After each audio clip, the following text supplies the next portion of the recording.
Hemen de salam, Firebase derslerine hoş geldiniz. Bu dersimizde Firebase Admin SDK näme, nähil ulanýarys, şolary öwreniriz. Firebase Admin SDK näme? Bu bir server kitaphanalaryň köpçüligi bolup durýar, seti bolup durýar. Ýagny Firebase platformamyzda hyzmatlardan has gowy peýdalanyp bileriz şunun kömegi bilen. Nämeler etip bilýäris? Real-time database'e has full access edip datalary okap ýazyp bilýäris. Cloud Firestore'da dataları okap ýazyp bilýäris full access. Authentication funksiyonlaryna has täsirli ulanyp bilýäris. Cloud messaging funksiyonlaryndan peýdalanyp bilýäris. İlki bilen terminale gelip Firebase admin diýen bibliotekany ustanowit etmeli. Pip install Firebase admin ve şeytirip bibliotekanyňyzy ustanowit etip bilersiniz.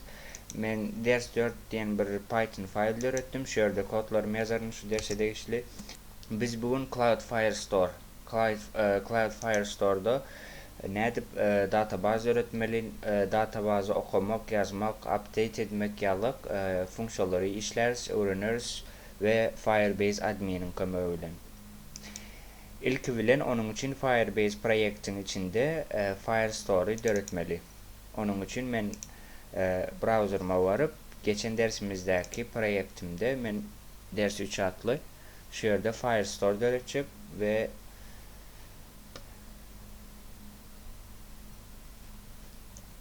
yine şu cep kaptalda benim platformum bana berýän hyzmatlary var. Yine şu yerden biz Firestore bölümüne gelip şu yere basýarys ve yine şu yerde Firestore databazymyzdy öğretýäs. Create database basýas. Start in production mode, start in test mode. Yeni hemişek ýalyp test modda başlaýas. Çünkü biz häli data içinde hiç hili funksiyon yazmadık. Next, enable. Men Cloud Firestore databazymy öğretdim yine şunun görünüşü bir Firestore database nähilde durýar? Bu bir dokument ve collection'dan durýar. Ve hemişek ýalyk rule'lara gelýäs. Rules bölümüne gelip men access etip bilmek için databazyma şöyle query adları düzeltip çıkmalı. Ne şu yerde if'ten son kızatları öçürüp true ve publish. İlki bilen näme etmeli? Men projektimin settingsine varýan чтобы Firebase admin'de men bir klüç öğretmeli. Service accounts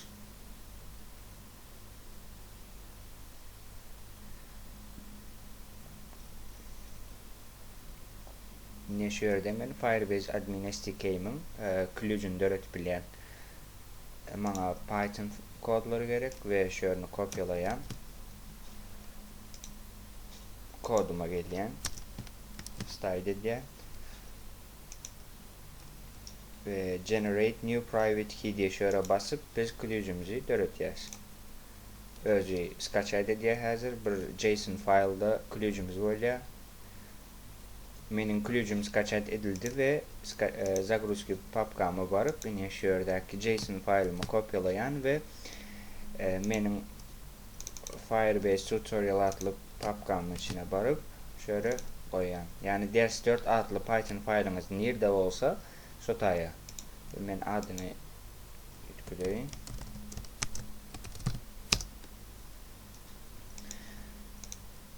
Indi olsa yine şöyle path diye. Yani JSON file'ınız nerede olsa şonun yolunu yazın.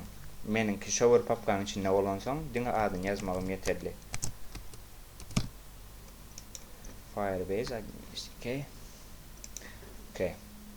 Men ilki bilen Firebase admin adlı bibliotekamdan men Firestore adlı zadym klasyny çağırmaly bolýan. From Firebase admin import Firebase Firestore. Indi bolsa bir Firestore objektini öğredilin, yani bir Firestore öğredilin gibi database dendir Firestore nokot client ve menin Firestore objectim döredildi. Indi bolsa men şu db adlı variable name berdim Firestore'a, yani db'nin kömegi bilen Firestore'un funksiyonlarından peýdalanyp bilýän. İlki bilen Firestore databazymyza biz nädip data goşýas, şonu öwrenelim.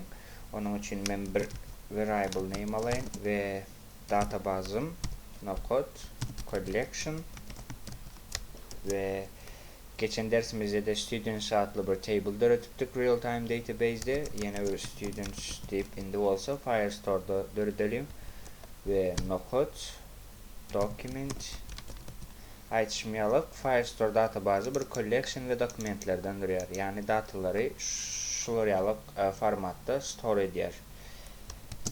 Ve student 1 diyeyin ya da adı student 1 nokot set ve data.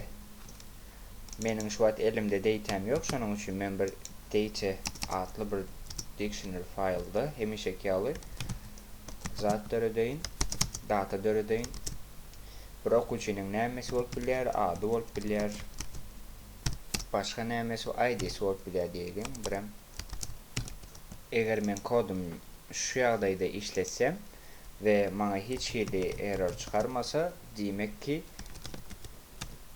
menin kodum doğru ve datalarımı Firestore databazyma goşýar diýmek. Python ders 4 ilki şu terminallara salarım.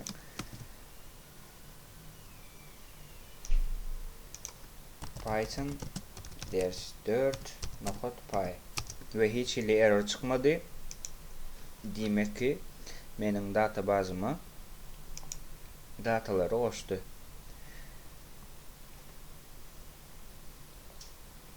Firestore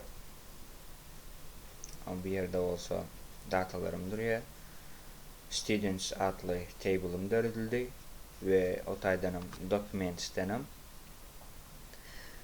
Documents'tedem student 1 ve onun bakaları, yani dataları ve şular yalık collection ve bir document type'da duruyor. Dataları store ediyor Firestore ve eğer de biz ikinci datamızı öğretsek yine student 2 diyeli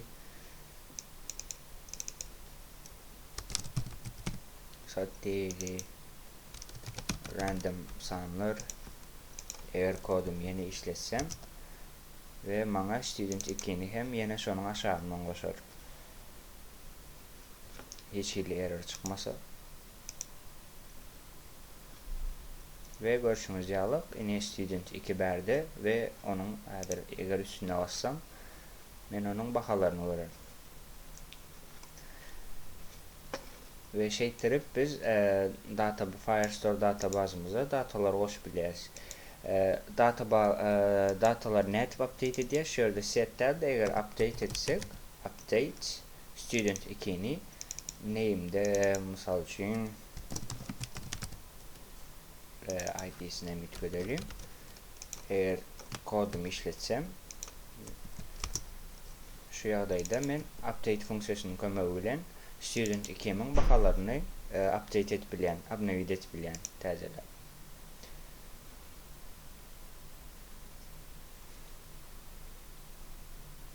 Ne görüşümüz yalık student 2 bakaları ütkedi dataları. Indi bolsa biz nädip dataları çekip alýars Firestore databazydan şonu görelim.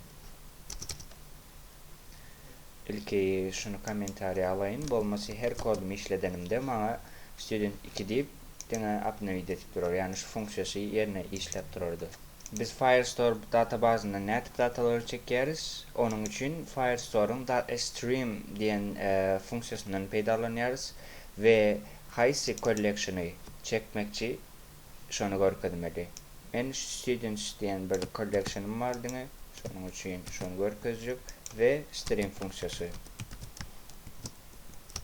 Ve maňa students diýen collection'ymdaky datalar görkezjer. Çekip berer maňa. Bir loop'un içinde alacak. Şonuň üçin for student diyelim in docref ve print format fonksiyonunun içinde student'ın id'si ve student'ın bakaları to dict diyen fonksiyonu bilen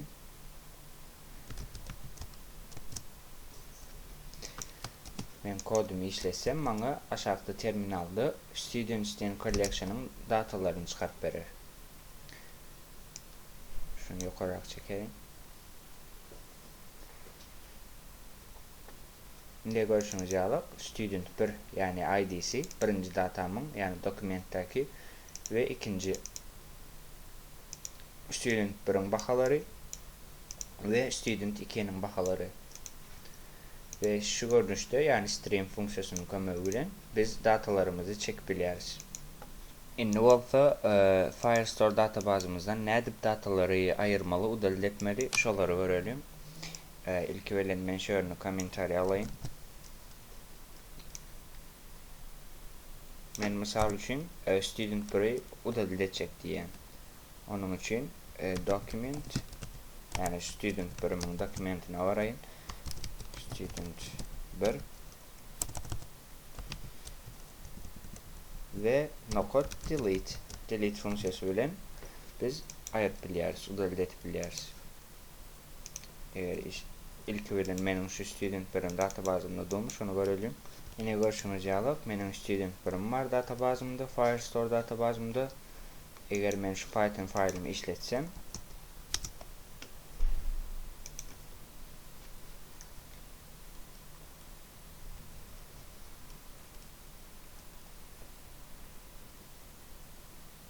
ve student 1'im udalık oluyor.